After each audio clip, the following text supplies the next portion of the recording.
Está sin audio. Oh.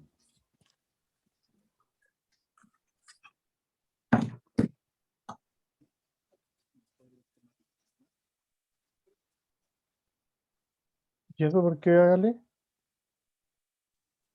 Porque al compartir hay que hacer lo mismo que StreamYard. Abajo hay una opción de activar el audio del equipo.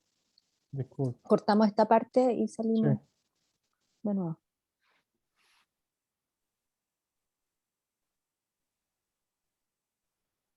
Ah, y aquí está compartir sonido. Disculpen, chiquillos.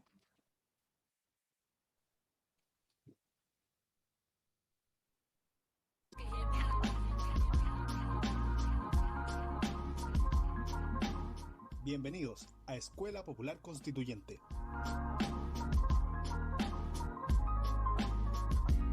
Conducido por la doctora Camila Vergara, periodista e investigadora política y autora del libro República Plebeya.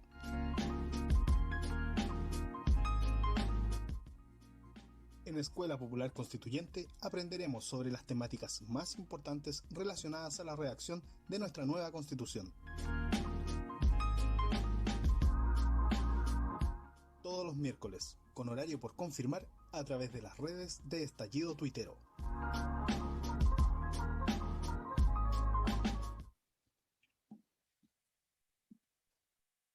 Hola a todas y todos, gracias por estar aquí en esta segunda sesión de la Escuela Popular Constituyente.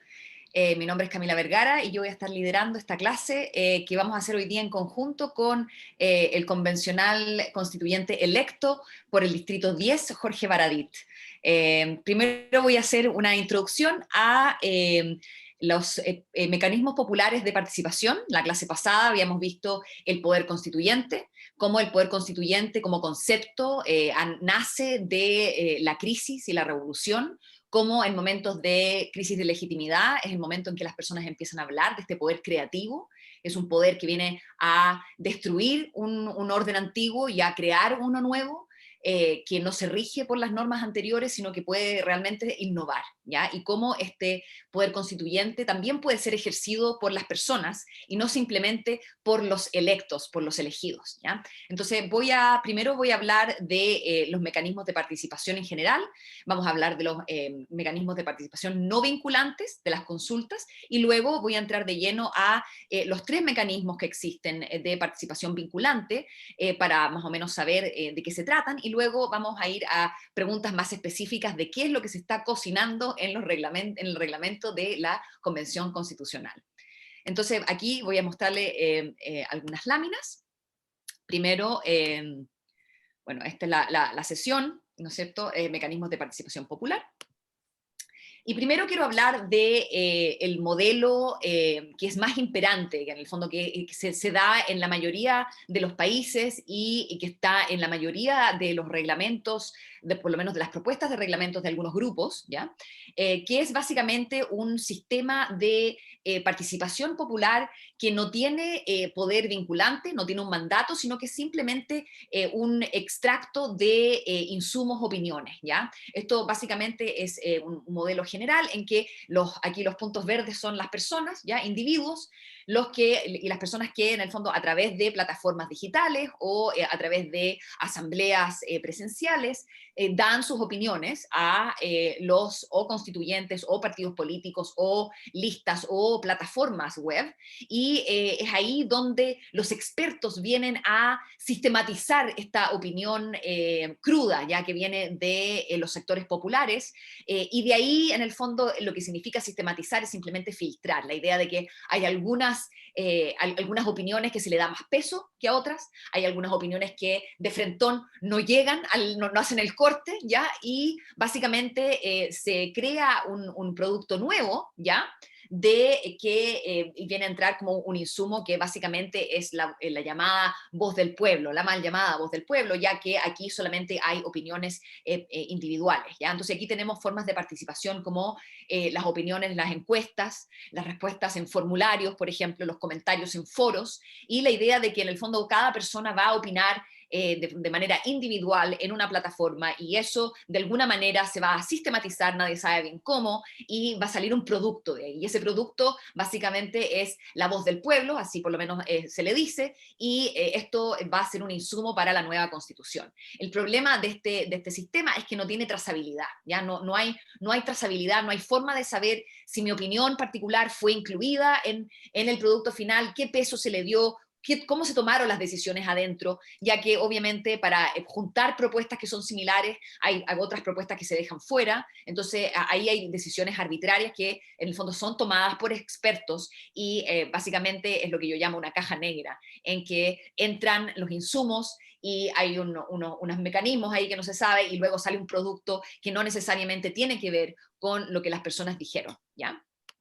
Y aquí entramos de lleno a las formas de participación popular que son vinculantes. Y cuando hablamos de vinculantes significa que existe un mandato y que los poderes representativos, en este caso la Convención Constitucional, vendría a estar mandatada desde el pueblo, en el fondo, de que hay alguna decisión que se toma a nivel fuera de la constituyente y que la Convención Constitucional necesita, en el fondo, tomarla en consideración y aplicarla, ya que tiene un mandato que no se puede saltar. Entonces, el plebiscito, que nosotros ya estamos más familiarizados, ya que votamos en el plebiscito de entrada del proceso, ¿ya? Que básicamente viene desde arriba, ¿ya? Una propuesta desde arriba puede venir desde el Poder Ejecutivo, o en este caso de la Convención Constitucional podría venir, ¿ya?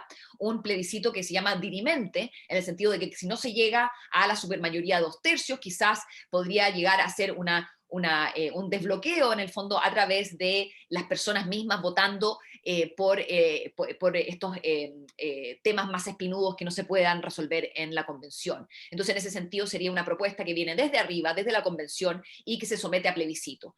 Claramente ahí el problema, el pueblo solamente aprueba o rechaza, no puede incluir demandas, no puede editar lo que va a votar, ya simplemente tiene que votar sí o no.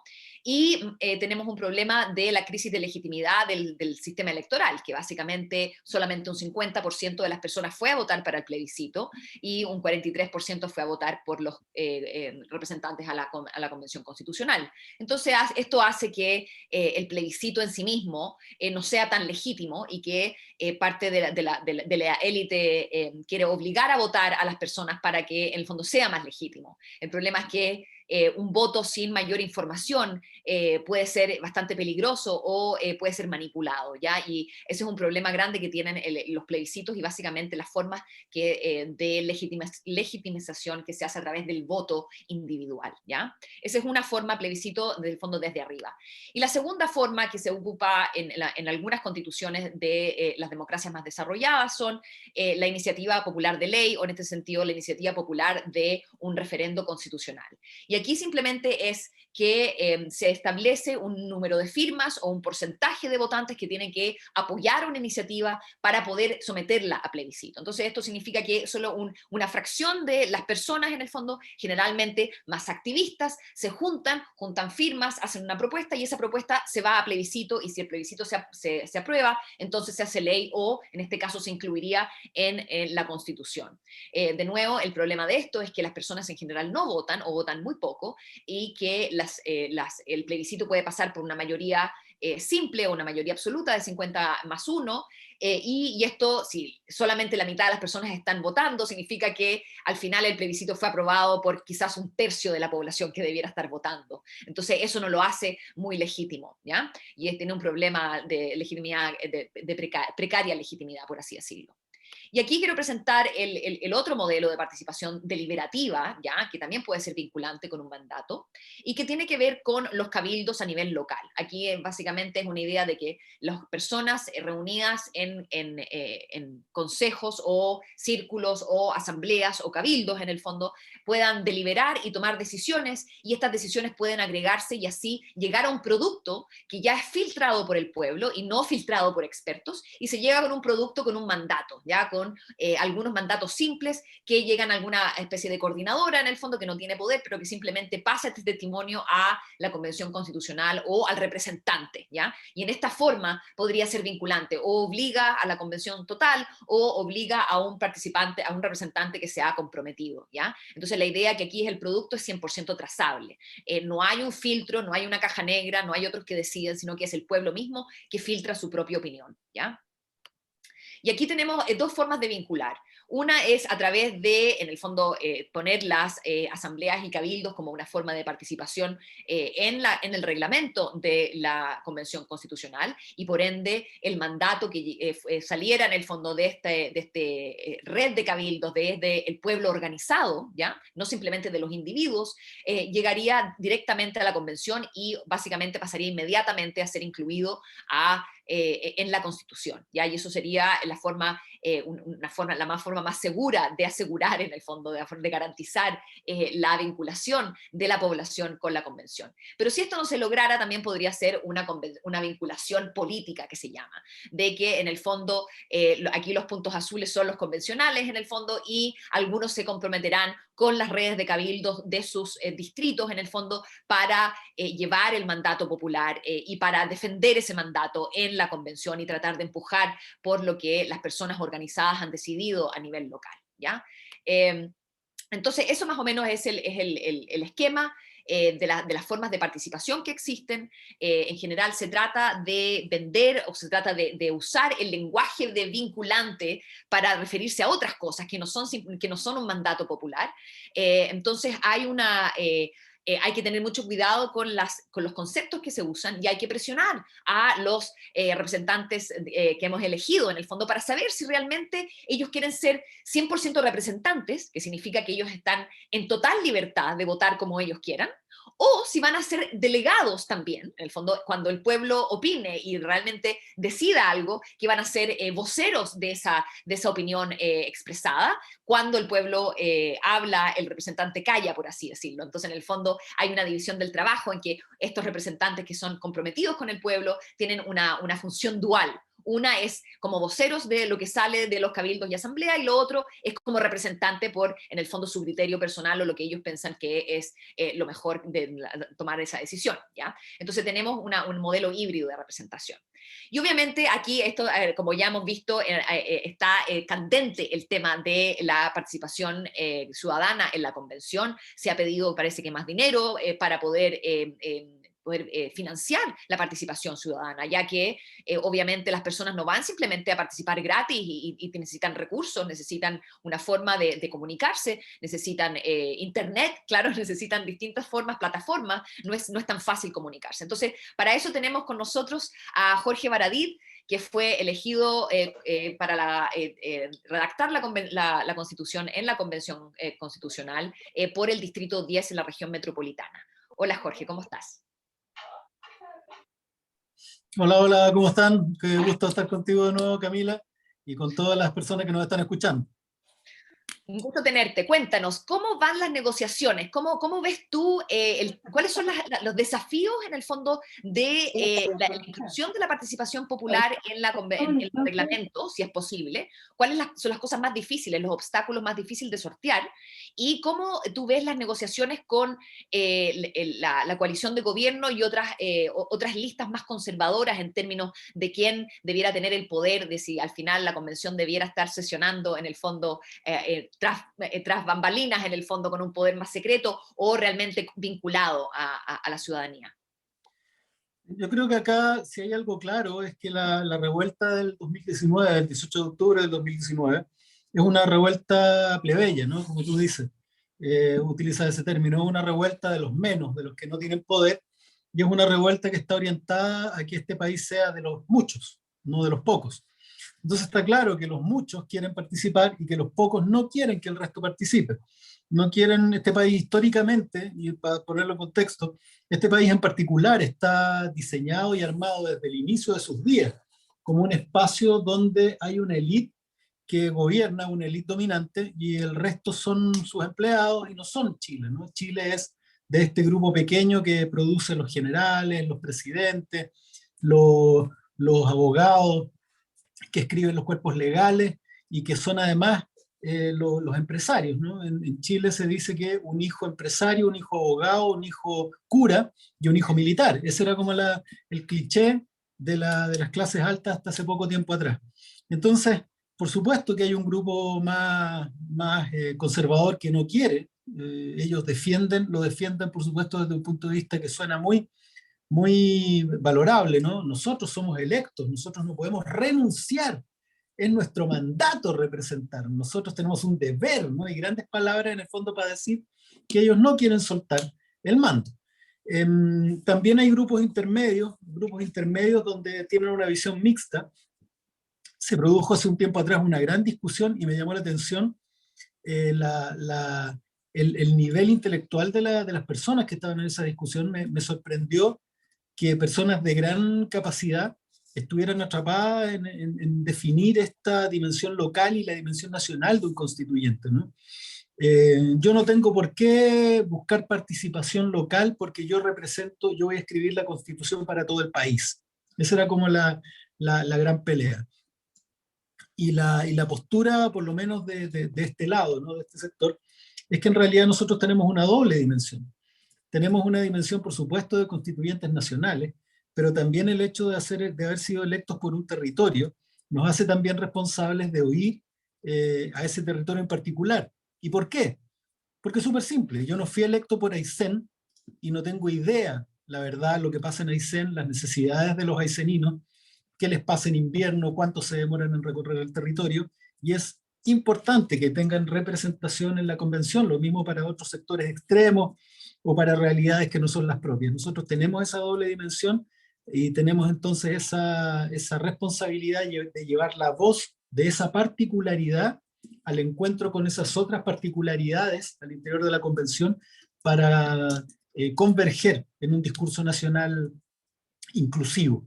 Eso es fundamental. Y otro problema que hay es, te diría yo, una especie de fascinación por ciertos mecanismos que simplifican la participación, ¿no? Como tú mencionabas, el plebiscito, y hay mucha gente fascinada con los cuestionarios, los plebiscitos, formas de consulta, que en realidad son, después de conversarlo, y sobre todo haberlo conversado contigo, se delatan, ¿no? Como formas bien baratas y bien poco útiles de la deliberación. O sea, no hay deliberación, de hecho.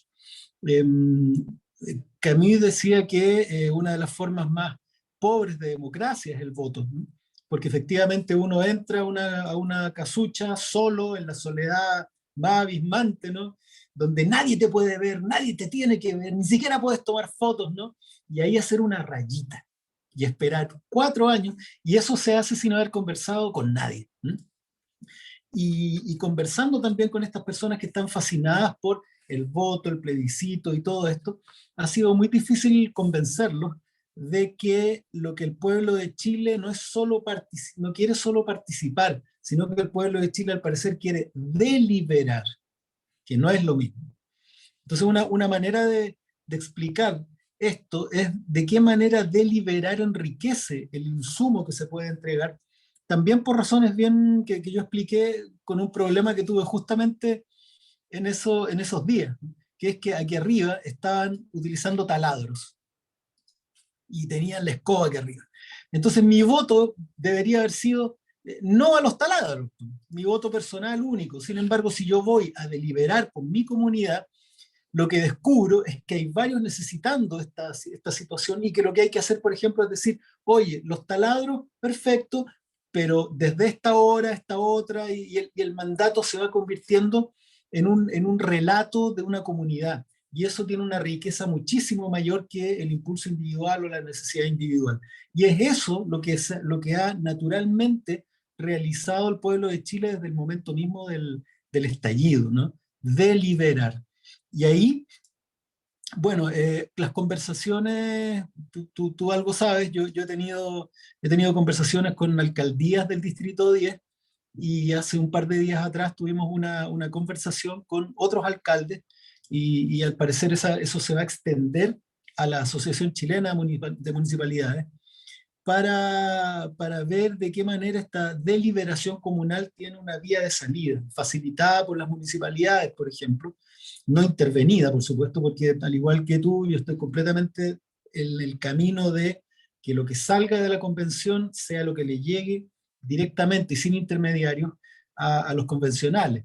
Yo te diría que en general, poco a poco se ha ido puliendo el discurso. Bueno, tuvimos una reunión muy interesante con el embajador de Irlanda, de Irlanda, y en particular me interesaban sus experiencias recientes, ¿no? Con plebiscitos.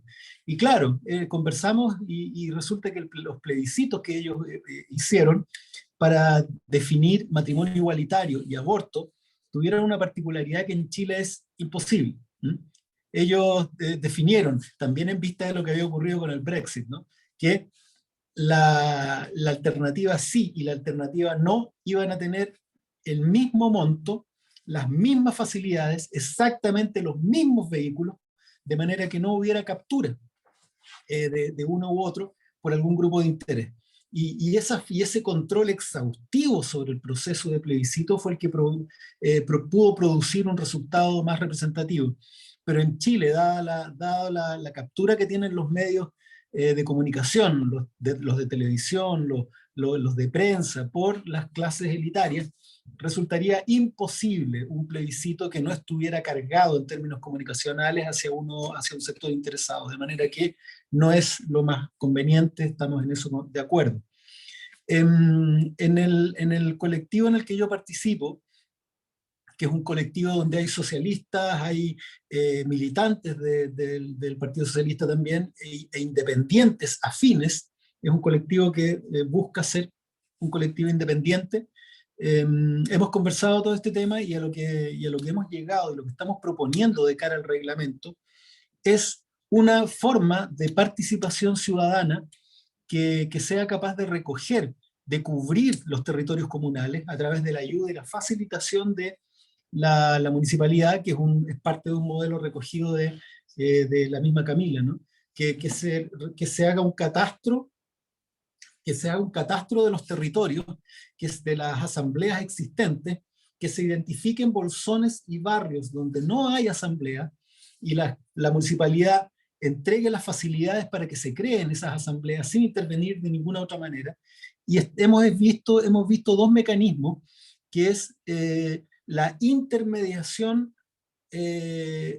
¿cómo llamarlo? Una intermediación que es solo vehicular de parte de la municipalidad para llegar a la convención, o una intermediación vehicular a partir de una coordinadora, como lo dice tu modelo, o un acceso directo de las asambleas a una plataforma digital que esté planteada en la convención. Al final el modelo que nosotros estamos desarrollando tiene que ver, acá estamos hablando solamente de las asambleas, ¿no? Por supuesto no estamos abordando personas que no se pueden acoplar a una asamblea por discapacidades, por qué sé yo, por pandemia, por edad. Eso es un ítem aparte que hay que también revisarlo con sus propios temas. Pero las asambleas, lo que nosotros estamos conversando es la posibilidad, dados los problemas que nos hemos ido encontrando, de generar una plataforma poderosa dentro de la convención, que sea capaz de recibir a través de una identificación de las asambleas, ¿no? Que las asambleas obtengan una especie, entre comillas, de forma de acreditación, que cualquier asamblea pueda pedir acceso y pueda presistematizar sus propios contenidos, ¿sí? A través de un monitor, a través de una guía o de un tutorial, de qué manera ellos pudieran sistematizar, de manera de no entregar, por ejemplo, 100 páginas, ¿no? De un mismo tema, sino tratar de que esa deliberación esté dentro de ciertos marcos para poder administrarla de mejor forma, y que sea ingresada a esta plataforma, no sé cómo llamarlo, puede ser un buzón de asamblea, y que lo que se produzca a partir de ahí tenga varias formas. Primero, y la más importante quizás, es que esta plataforma digital mantenga la integridad del mandato ingresado por la asamblea. Es decir, si sobre salud hay una página y media, que esté disponible la página y media. Luego de eso, y separado por distritos y también por temas, ¿no? De manera que, como ocurre en tu diagrama, de pronto el convencional pueda decir esto es lo que dice mi distrito sobre un tema, pero también puede haber el escenario general nacional.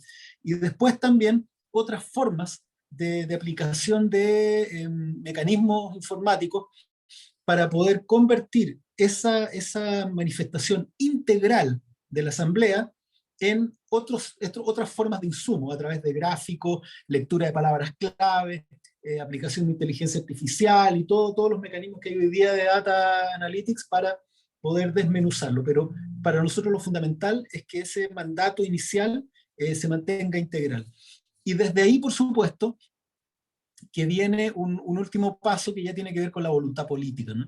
Esta exhibición o esta disposición de los insumos venidos directamente de la asamblea es expuesta a los convencionales constituyentes, y desde ahí ya viene la voluntad política de cada uno, los compromisos que haya adquirido con sus votantes, su propio pie de frente al proceso, para decidir si esa información es incidente, si es consultiva o si definitivamente es vinculante, ¿no? Por lo menos desde el colectivo es eso lo que nosotros estamos impulsando, porque entendemos que si este proceso no es participativo, directo, incidente y vinculante, no va a tener la legitimidad ni la afección de parte del pueblo de Chile al proceso, y vamos a ver fracasado. Sí, qué interesante lo que cuenta Jorge, porque creo que la opinión de los propios convencionales y de las listas, en el fondo, se ha movido bastante. Al principio creo que había una forma más negativa de verlo, de que no se puede, simplemente no, es algo que nunca nos hemos imaginado, no se puede nomás. Entonces la idea del que no se puede, Claro. la idea conservadora de que cómo lo hacemos, no sabemos cuánto cuesta. Y aquí quiero ir a algo que a mí me preocupa particularmente por el tema del pueblo plebeyo, que es en el fondo, todas las personas se llenan la boca en el fondo diciendo, pucha, los 40% más vulnerables en Chile no votan. Y todos queremos incluir a los más vulnerables, a los que están en el fondo marginalizados. Entonces, para mí, además de incluir en el fondo las asambleas a nivel como general, también hay una deuda en el fondo con las personas que están más marginadas por temas de recursos. Porque claro, Sí. o sea, necesitamos monitores, necesitamos conexión a internet. O sea, la pandemia reveló que muchos de las familias no tienen conexión a internet y que es solamente intermitente y que es muy difícil adquirir, de que las validaciones también son difíciles, y obviamente tiene que haber recursos destinados a la condición material para que la gente participe, porque no se puede esperar que la gente que nunca ha participado y que está llena de barreras en el fondo simplemente llegue a participar. O sea, o que se lo obligue a participar, o esperar que simplemente las personas lleguen, porque eso hace de nuevo una exclusión de los más vulnerables. Entonces, se habla de este tema, ha habido en el fondo una aproximación de algunas de las listas, de los grupos, en el fondo, de ir más allá y tratar de realmente incluir a las personas que no están, que hoy día se excluyen. Mira, lo primero, hay una gran queja y que no hay nada que hacer, pero de todas maneras hay que mencionarla. Es muy distinto tener un gobierno a favor del proceso que un gobierno refractario al proceso, ¿no? Hay que decirlo, este gobierno le ha importado nada educar, promover el proceso, instalarlo en la sociedad. Cero, no han gastado un peso en educación ciudadana, no han gastado un peso en promover este proceso en las personas que menos participan, no ha tenido ningún interés en educar sobre de qué estamos hablando. En las elecciones yo podía constatar que 2 días, 3 días antes de las elecciones todavía mucha gente no sabía qué era un convencional, no tenía idea de lo que íbamos a hacer, gente que nos pedía, por ejemplo, que lo único que le importaba era que nosotros bajáramos el tag, ¿no? Que elimináramos el pago del tag, que eso era lo fundamental, que no sabían lo que era una constitución. Y eso continúa hasta el día de hoy, y eso es quizás, y no es una queja interesada, sino que realmente el principal problema que tenemos es que en 2 años no se hizo nada. 2 años no se hizo nada por promover el proceso. Dicho eso, la convención desgraciadamente comienza a funcionar y le entregan la billetera ese mismo día, ¿no? Porque aquí se necesitan recursos para ciertas cosas. Y ya también comenzó la campaña de los que sí tienen plata para que los otros no tengan plata. Y ya llevamos 2 días seguidos de portadas de La Segunda y El Mercurio diciendo que los convencionales quieren más plata, ¿no? Y que quieren más plata. Y la verdad es que nosotros queremos recursos, no queremos más plata, que a veces es plata, pero queremos más recursos, asignaciones se le dice. No es nada que ver con los honorarios, eso es una cuestión que a nadie le interesa, sino que las asignaciones que pasan la pega, que eso se traduce en trabajo territorial, por ejemplo, en monitores, en recursos para las asambleas, en viaje, benzina. Hay una persona que está en estos momentos viajando a Santiago, que es Margarita, de cupo escaños reservados del pueblo Cahuáscar, que ella se demoró un día en llegar a Puerto Natales, en barco, navegando. Después se demoró, no sé, 2 horas y media, creo que es de Puerto Natales a Punta Arenas. Y después desde ahí tuvo que tomar el avión de 3 horas a Santiago. Cuando nosotros sumamos, alguien decía que Margarita iba a necesitar 900.000 pesos semanales, ¿no? para poder visitar su territorio, recoger las impresiones de su territorio y volver a Santiago, que hay que hacer ese movimiento. Y las asignaciones son de 1.400.000. O sea, a ella le quedarían 500 lucas para todo lo demás, ¿no? Se tendría, es descabellado, o sea, le quedarían, perdón, miento, 900 lucas semanales, serían 4,9, ¿ah? No, pues no le alcanza, con la plata que le dan mensual le alcanza para una semana, porque acá tiene que pagar estadía, ¿no? Sí. Entonces es una locura, se necesitan esos recursos y es una de las piedras de tope que estamos teniendo para promover ciertos mecanismos de participación o intentar educar, ¿no?, a las personas, porque también, digámoslo, las municipalidades con el proceso con el proceso de elecciones y de reelecciones también estuvo bien fuera con la cabeza bien distante de todo esto que estaba ocurriendo, y tampoco fueron colaboradores de este proceso. Yo te diría que es bien precario el escenario. A partir del día 4 vamos a intentar actuar rápidamente.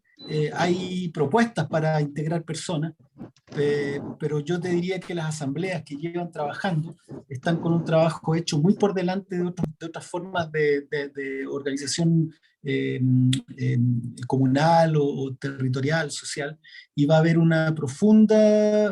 desgraciadamente una profunda desigualdad en la manera en que la sociedad va a enfrentar este proceso, desde mucha ignorancia y nulo conocimiento a ciudadanos muy empoderados, muy politizados, dispuestos a colaborar, y eso nunca es bueno. No, bueno, algo podremos aportar con esta escuela popular constituyente, en eso estamos. Quiero volver un poco al tema del plebiscito, ya que como tú dijiste, algunos están más o menos enamorados con este mecanismo facilista, por así decirlo, claro, de aclamación popular y del fondo de apoyar un proyecto con pocos votos en el fondo y simplemente a través de la votación. Porque claramente hay una fascinación con el plebiscito de izquierdas y derechas, en el fondo. Esto no es un tema de que la derecha sea la que le gusta el plebiscito y es más autoritaria, sino que también viene de la izquierda más tradicional. ¿Cómo tú ves más la lista Apruebo Dignidad, en el fondo, que viene de una izquierda más tradicional? Y cómo si has tenido alguna aproximación a esa lista, si ha habido en el fondo movimiento desde fuera desde tú, en el fondo, tu grupo más de socialistas independientes, si ha habido otro movimiento. Y también me interesa mucho saber cuál es el acercamiento que se ha tenido con los representantes de pueblos originarios, que yo me imagino que en el fondo ya se reúnen en asambleas, que ya en el fondo ellos son voceros de sus territorios, entonces habría una afinidad y cómo se podría mover en el fondo y hacer una gran alianza en el fondo para apoyar este proceso. Mira, ha sido bien estimulante y bien esperanzador lo que ha ocurrido en las últimas 2 o 3 semanas.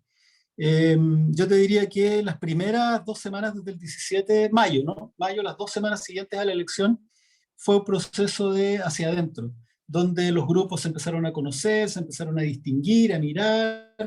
En ese proceso, este colectivo socialista tomó la decisión de distanciarse absolutamente de los restos de la ex concertación. También nos orientamos hacia el Frente Amplio y el Partido Comunista. Ese es nuestro eje, o el grupo, la tribu con la que nos sentimos mejor. Y después este siguiente mes, ¿no? Después de junio, ha sido un mes de abrirse. Y en esa apertura, fíjate tú que ha sido bien esperanzador el que nos encontremos en foros, en chats y en espacios autoconvocados, gente de la Lista del Pueblo, del Frente Amplio, del PC, incluso se ha incrustado de muy buena forma independientes no neutrales, que algunos mirábamos con alguna distancia, ¿no? Y la verdad es que son bien mateos, son bien mateitos y están bien dispuestos a colaborar, tienen una visión por supuesto más liberal, pero me parece que están dispuestos a un diálogo, y los que se han autoexcluido, diría yo, es justamente la derecha.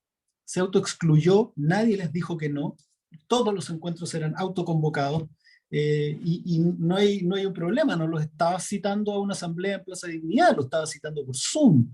Entonces si alguien les llegaba a decir algo, simplemente decía salir, ¿no? Nadie te podía agredir, ¿no? Sin embargo se autoexcluyeron, y eso ha sido, fíjate tú, algo muy esperanzador. Hemos podido conversar con gente de todos los grupos, nadie ha tenido una actitud de veto, nadie ha dicho yo no converso si está él, ¿no? La verdad es que ha sido porque además este proceso tiene algo bien curioso, porque es que hay muchos acuerdos, hay muchos consensos, ¿no?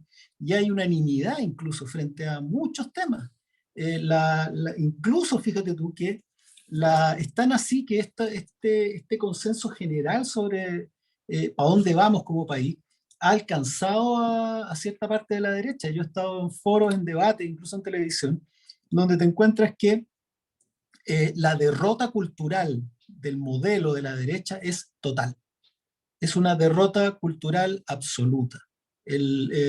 Y todos ellos, con los que yo me he juntado, hablan de Estado social de derecho, hablan de fin a la subsidiariedad del Estado, hablan de pensiones, qué sé yo, aseguradas, no a los procesos individualistas de capitalización de ningún tipo, ni en la salud, ni en nada.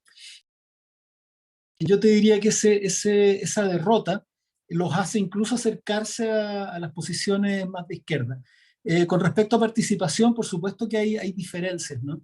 Hay diferencias. Yo tuve un encuentro con todos los alcaldes del Distrito 10, por alguna razón que yo no entiendo, pero en algún momento tendré que escucharlo, no hay problema.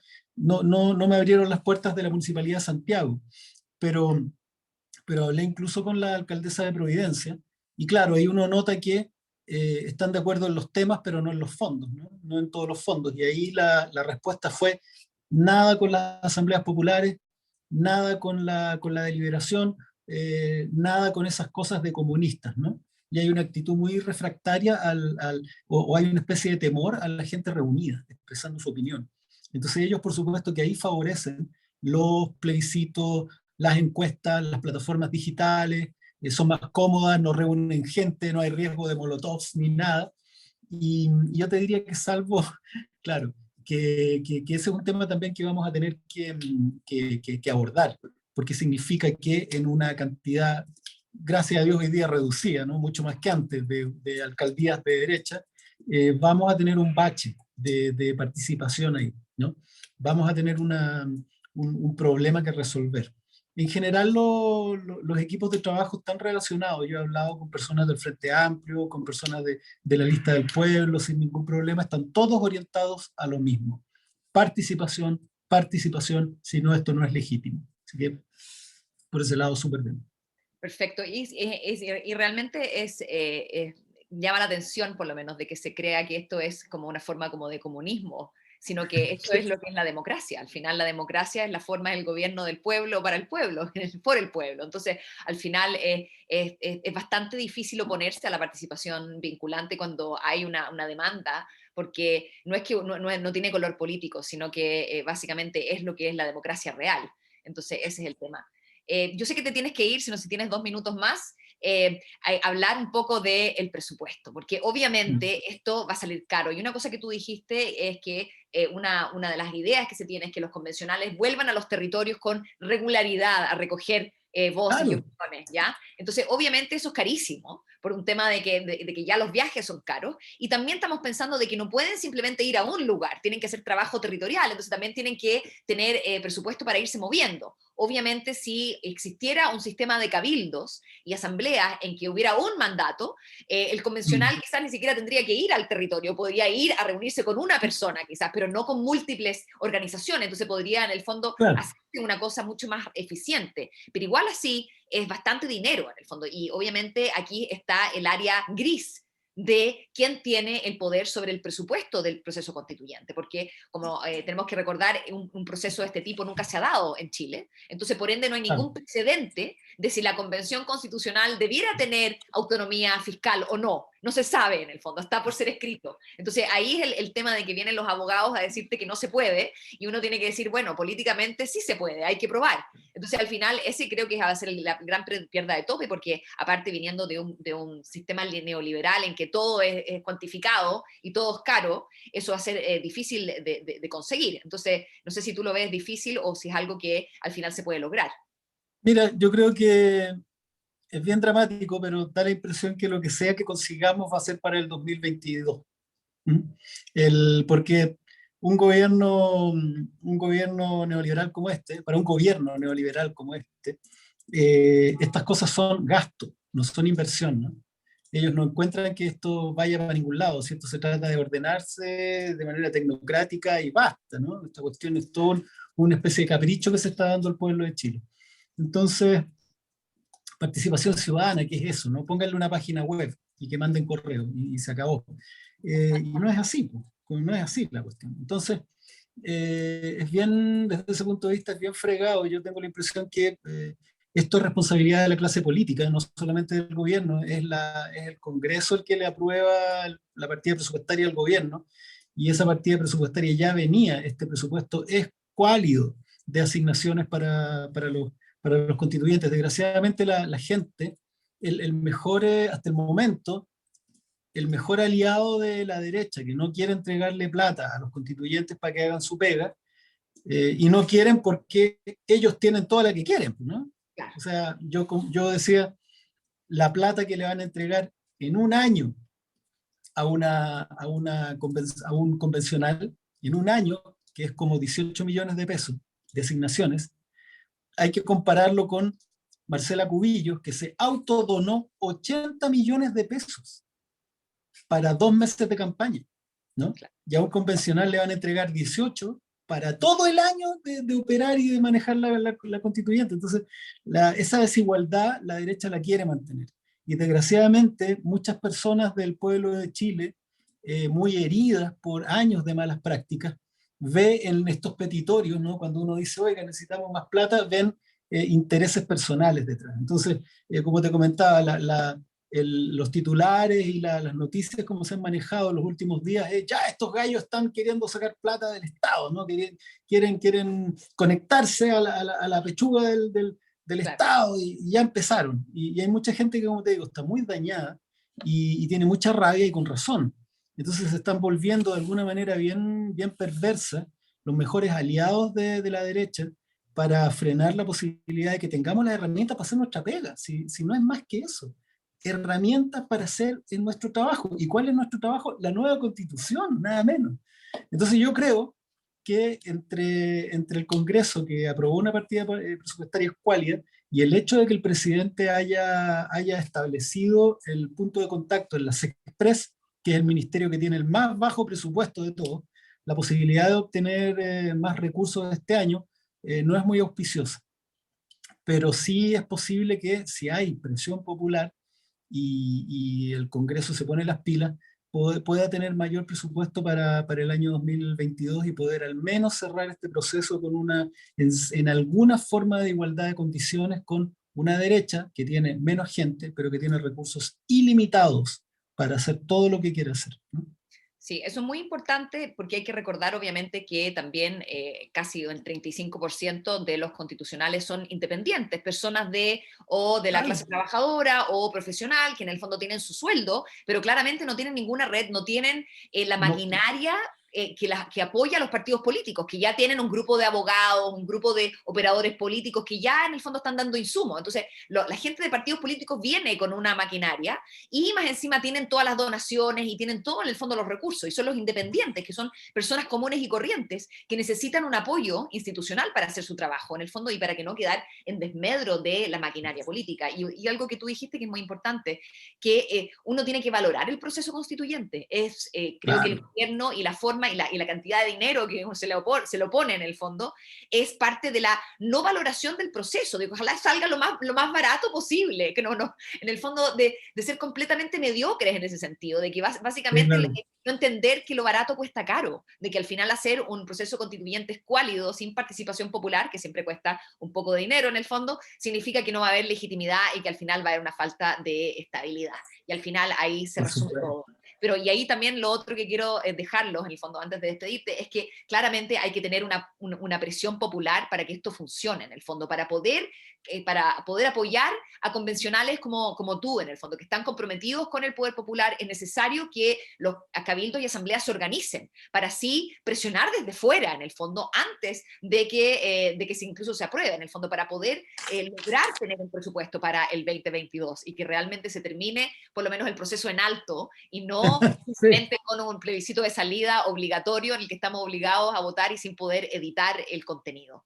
Así que, nada, muchas gracias por estar acá, Jorge, por compartir con nosotros el insight de lo que está pasando con el reglamento. Esperamos que tu colectivo y tu parte de más progresistas, en el fondo, de esta lista, pueda unirse a otras listas y que podamos hacer una gran coalición y poder lograr, en el fondo, tener un poder vinculante, que las personas puedan, en el fondo, expresarse y que esa expresión sea un mandato y no simplemente un insumo para un modelo de política extractiva. Así que muchas gracias y mucha suerte en la negociación. Muchas gracias a ti. Y lo que hay que decir es que tenemos también que lograr que esta convención constitucional sea una especie de ejercicio, ensayo de lo que debiera ser la democracia siempre, ¿no?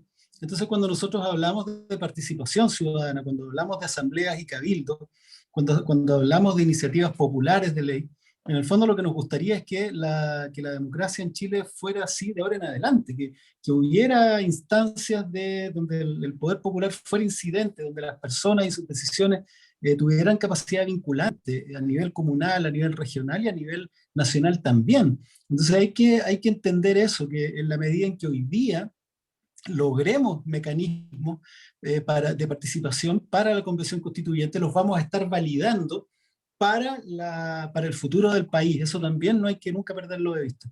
Yo te quiero dar las gracias a ti, Camila, de verdad que nos ha ayudado muchísimo, un montón de convencionales constituyentes, y por lo menos lo que yo he aprendido de ti, de tus textos, de tu ayuda, de tu consejo, ha sido fundamental.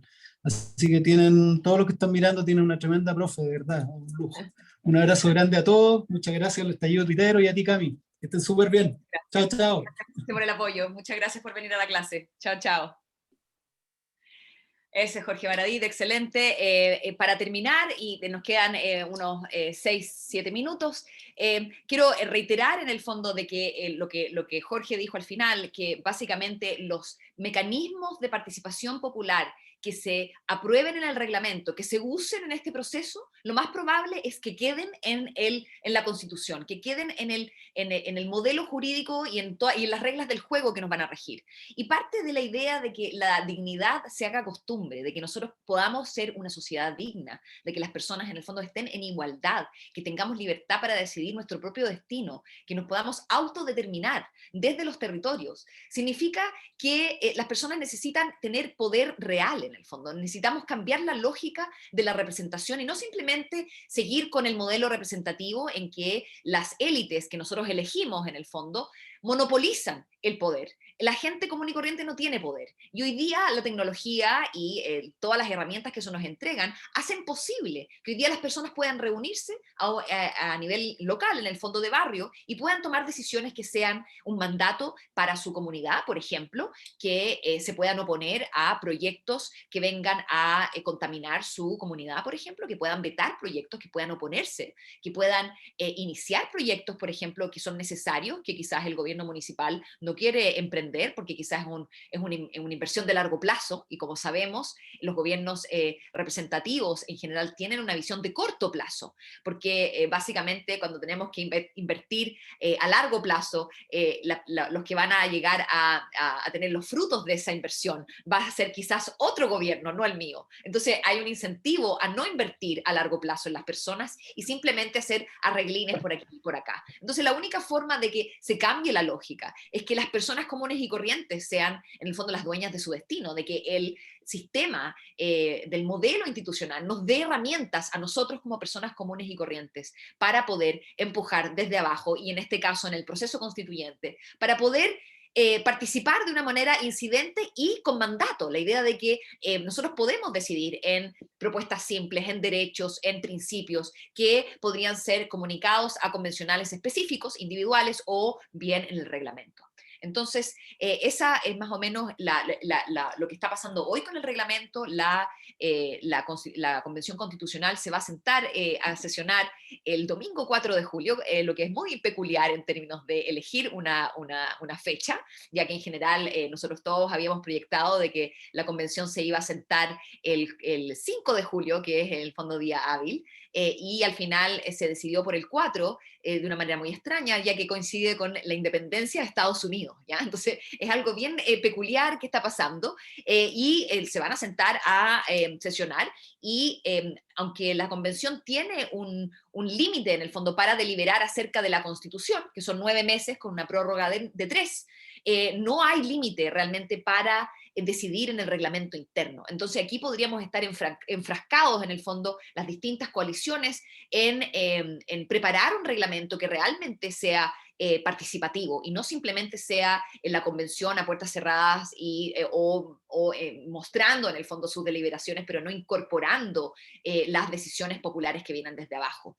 Es aquí donde se da la primera batalla del cambio del modelo, en que nosotros podemos lograr un modelo más participativo y democrático, de que el demos, las personas comunes y corrientes, el pueblo plebeyo, tengan poder real y control sobre sus representantes. Es aquí donde se juega ese cambio y donde podemos sentar las bases para un nuevo pacto social en que las personas sean agentes políticos, que tengan poder de decisión y no simplemente sean consumidores de política, que le dan su voto a un partido o a un representante. Entonces, eso es más o menos lo que se está discutiendo. Yo abro ahora a preguntas, si existen algunas, o comentarios, si quieren levantar su mano o hacerlo a través del chat, estamos abiertos.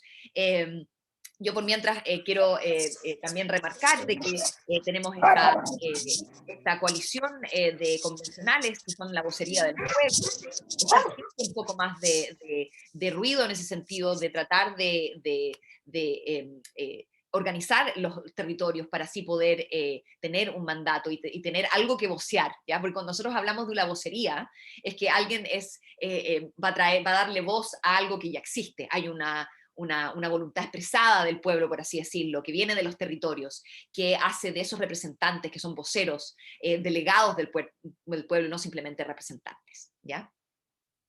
¿Hay alguna pregunta, Alejandra?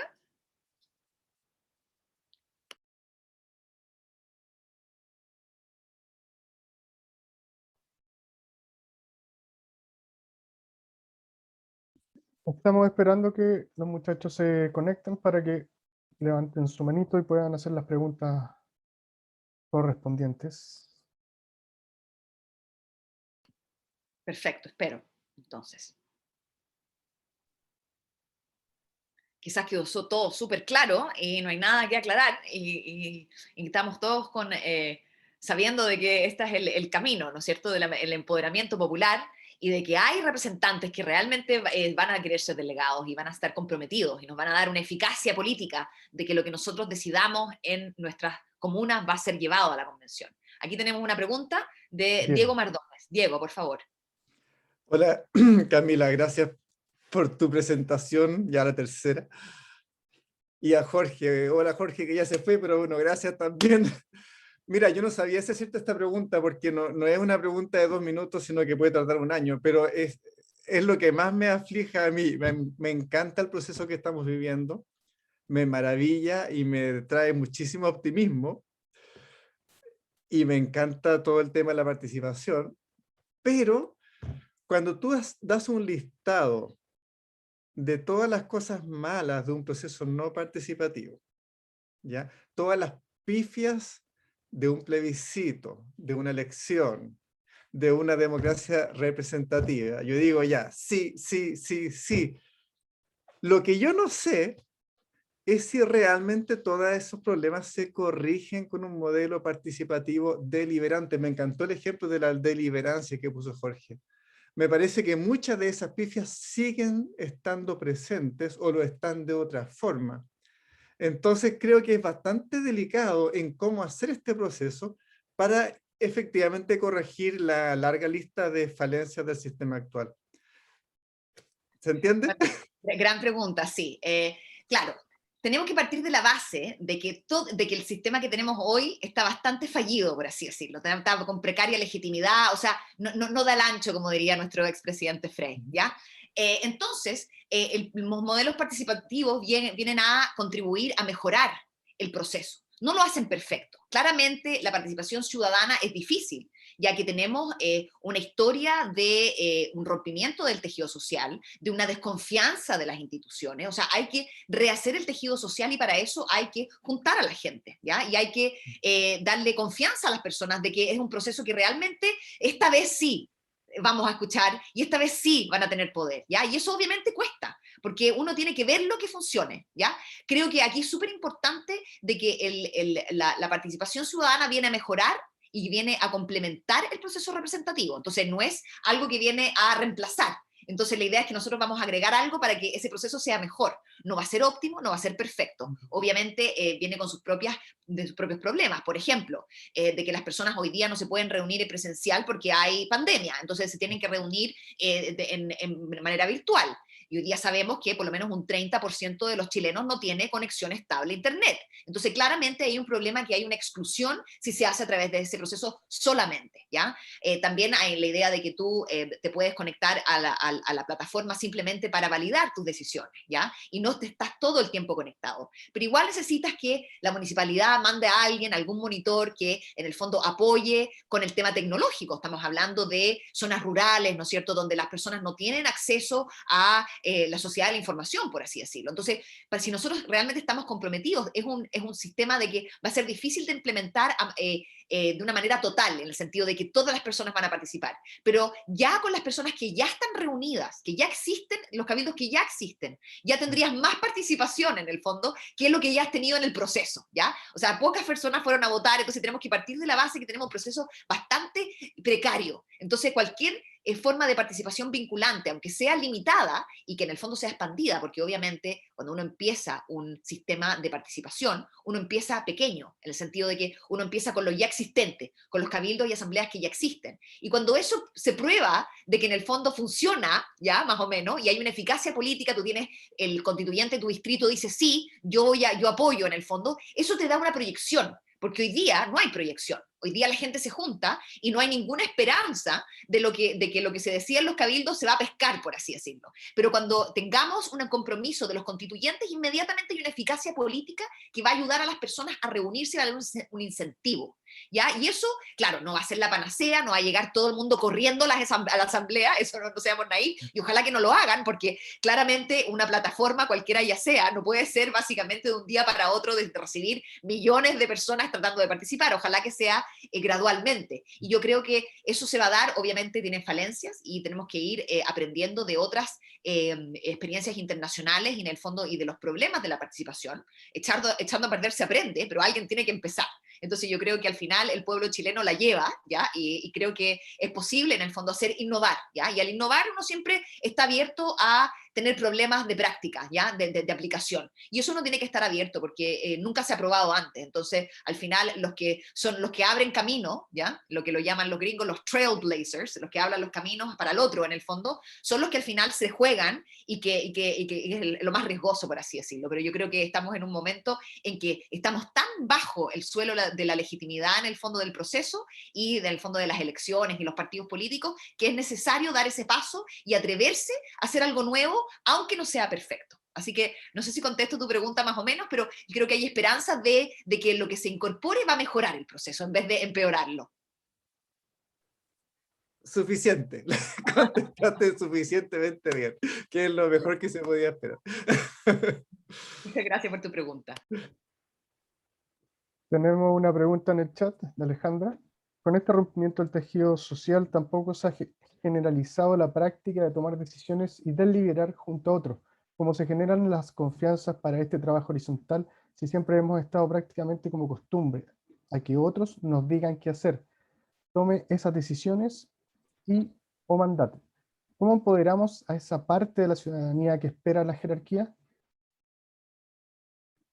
Esa es una excelente pregunta, ya que ese es el problema en el fondo que nosotros venimos arrastrando desde la dictadura y en general en todos los gobiernos representativos, en que básicamente nosotros votamos por otros, autorizamos a otros para que gobiernen y nosotros somos simplemente consumidores de política y personas en el fondo del ámbito privado. Y estamos acostumbrados a que nos manden y no estamos acostumbrados nosotros a mandatar.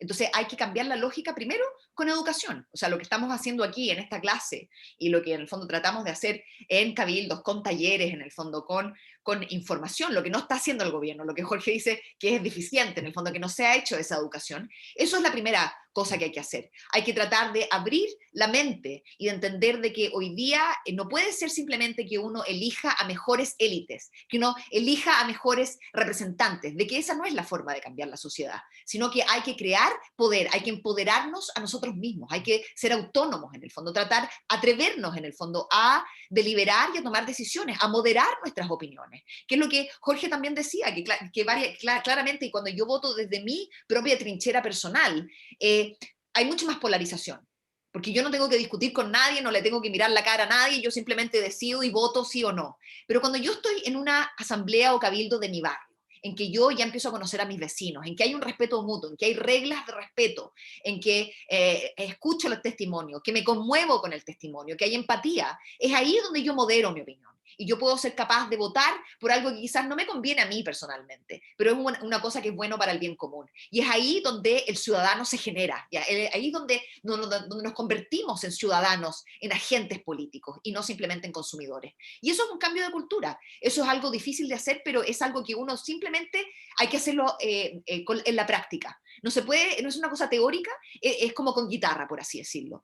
Y aquí nosotros estamos tratando de desarrollar una metodología que es fácil, de que está abierta a cualquier persona de cualquier nivel educacional, que no ni siquiera ninguna experiencia específica, ya ningún grado, por así decirlo, y que cualquier persona podría básicamente llegar a una propuesta simple, que es un mandato, y que viene con una deliberación detrás, y no simplemente con un sí o no, que no es informado, sino con una deliberación que es paritaria, en el fondo que se escucha a las mujeres, que se escucha a las minorías, de que hay un intercambio de opiniones y de información, de que sabemos lo que es verdad y lo que es mentira, que no simplemente nos vemos abordados por la propaganda de las redes sociales y no la conversamos, entonces no sabemos si lo que estamos leyendo o estamos siendo expuestos es real o no. Entonces es ahí en el encuentro, en la ciudadanía, con los vecinos, donde podemos ver la realidad, donde vemos la realidad desde la experiencia del otro y no desde lo que nos cuentan los medios de comunicación, que básicamente no es toda la realidad. O sea,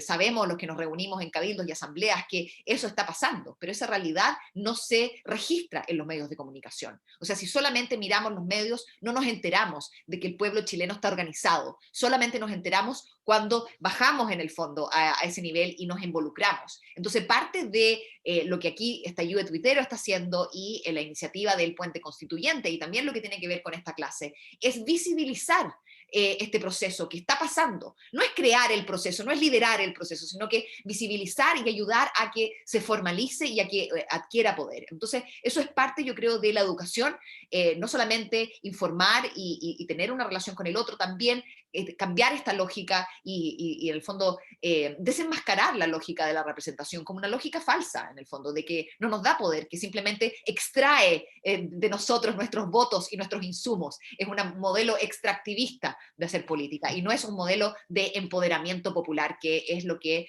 debiera ser, estar a la base, en el fondo, en la base de una sociedad digna, donde la dignidad es costumbre. Entonces hay que actuar, la dignidad es un hábito, ¿ya? Y ese hábito se hace con el otro, ¿ya? Y no simplemente desde nuestra trinchera individual. ¿Hay algún otro comentario, pregunta? René, ¿No más? René, bueno, dice que no tiene preguntas, pero que agradece la tremenda clase, muy agradecido. Muchas gracias, René, por ese apoyo. Así que doy por terminada esta clase. Muchas gracias a Jorge Baradit por venir a darnos este insight adentro de las negociaciones. Y nos vemos la próxima semana, miércoles a las 20 horas, por 1 hora, y ahí empezaremos a adentrarnos en qué es la Constitución. Vamos a entrar a lo más básico, porque es algo que nosotros creemos que entendemos, pero es muy difícil visualizarlo. Entonces vamos a hablar cuáles son las partes constitutivas de la Constitución, cuáles son las partes esenciales y cuáles son las partes más que están en juego y cuáles son las nuevas instituciones que podrían ser traídas a la Constitución y los nuevos derechos que podrían ser discutidos para así, en el fondo, abrir el abanico y empezar a discutir ya en cada clase un derecho distinto que podría ser incluido en la Constitución. Entonces, muchas gracias por escuchar, muchas gracias por estar aquí y por querer informarse y poder participar en este proyecto. Muchas gracias.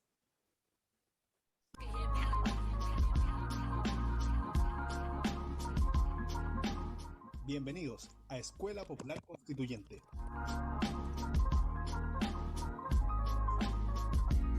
Conducido por la doctora Camila Vergara, periodista e investigadora política y autora del libro República Plebeya.